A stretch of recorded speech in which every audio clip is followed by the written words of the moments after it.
بسم الله الرحمن الرحیم. حامد و مصلی. محترمینو، یو محترم ورور دا پوښتنه کړې ده چې د روژې مبارکې میاشت را روانه ده، نو دا زنانې څه پریشانه دي ورته که چیرې په روژه کې دې ته ناجوړې حیض راسي، نو بیا د روژې ثبات کې ورته روژې یوازې نیول مشکله وي. نو که چیرې د دغه پریشانۍ د ختمولو دپاره دی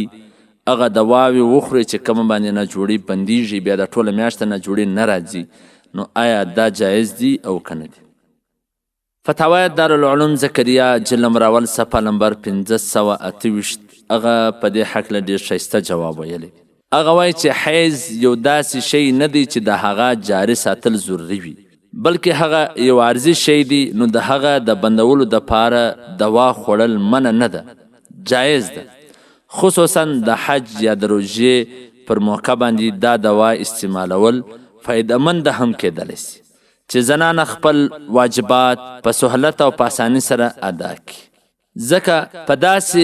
حالاتو کې عموما زنانې ته تکلیفونه بیا راځي چې یا دا روژې وخوري بعد کې ورته نیول ګران، یا د حج پر موقع باندې، نو بالکل دغه ګولۍ خوړلی سي چې دغه میاشت د روژه په اسانۍ سره ونسي. او البته د حیض مستقل بندولو دپاره دوا استعمالول مناسب نه وي، ځکه پر صحت باندې اثر پرې وځي. داسې د روژې په موقع باندې یا نو داسې په داسې حالاتو کې عارضي طور باندې دا دوای خوړل، ګولۍ خوړل څه مشکل نه لري. په حواله سره د رد محتاج جلد راول صفحه نمبر 304 دغه رنګه جدید فقهي مسائل جلد راول صفحه نمبر 223. او محترمینو، یو بله داسې هم موقع وي چې په هغه ځای کې استعمال کول سي، نو دا به هم فایدهمن وي، ځکه چې اکثره د دغه ملګرو پوښتنې زه واورم چې دوی پوښتنې کوي په حالت حیض کې د کور والا سره جماع یې کړې وي، الانکه الله جل جلاله منع کړې ده چې قل هو اذن فاعتزلوا النساء في المحيض ولا تقربوهن حتى يطهرن. نو دی په حالت حیض کې د کور والا سره جماع وکړي یا د سفر را روان وي یا بل مشکل ورته پیښ سوی وي، نو په داسې حالت کې چې د چا خاوند د سفر سره روان وي او